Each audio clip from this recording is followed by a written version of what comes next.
Open AI সংস্থা, এটি একটি বড় সংস্থা।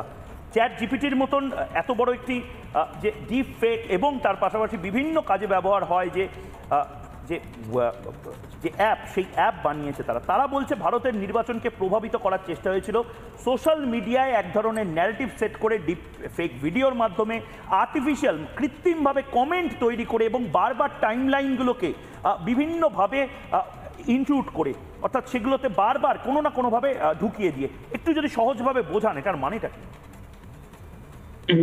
নমস্কার সবাইকে। দেখুন, আজকে এই যে সোশ্যাল মিডিয়া, এরা কিন্তু আগামী দিনে খুব সহজেই কিং মেকার হয়ে যেতে পারে।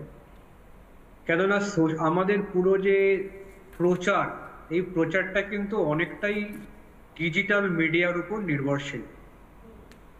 আজকে টুইটার বলুন, আজকে হোয়াটসঅ্যাপ থেকে আমরা যে সমস্ত ব্রডকাস্ট করি, ইমেল ব্রডকাস্ট করি, এবং মানুষ যেখানটায় যায়, ফেসবুক বা বিভিন্ন সোশ্যাল মিডিয়া সাইট, সেইখানে যে যতটা পৌঁছে যেতে পারবে তার কিন্তু প্রচার ততটাই বাড়বে। সেটা ভালো কাজ বা যা হয়েছে বা অপোজিশনের খারাপ কাজ। এবার সোশ্যাল মিডিয়া ম্যাক্সিমামই কিন্তু আমেরিকার বা বিভিন্ন দেশের আন্ডারে আছে।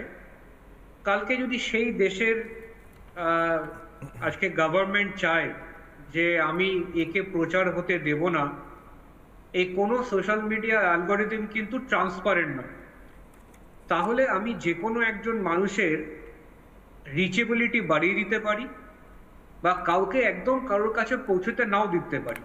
আপনি দেখবেন আপনার কাছে ফেসবুকে যদি 5,000 বন্ধু থাকে, সবার খবর কিন্তু আপনার কাছে পৌঁছায় না। ঠিক। অ্যালগরিদমের বেস করে কিছু মানুষের সমস্ত জিনিস, মানে ছবি বা নিউজ আপনার ওয়ালে চলে আসে, আবার এমন এমন মানুষদের কাছে কোনো সময় আপনার ওয়ালে আসছে না।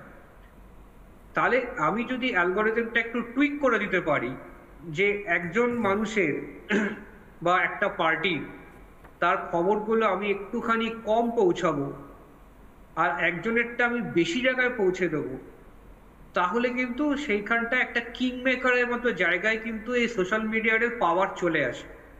এবং ঘুরিয়ে বললে, যে গভর্নমেন্টের হাতে এদের কন্ট্রোলটা আছে, মানে যাদের এখানে ওখানে ওরা ব্যবসা করছে এবং যদি ইনফ্লুয়েন্স করতে পারে, তাহলে কিন্তু ইনডাইরেক্টলি বিদেশি গভর্নমেন্ট কিন্তু এদেশে একটা কিং মেকার হয়ে দাঁড়িয়ে যেতে পারে। বেশ।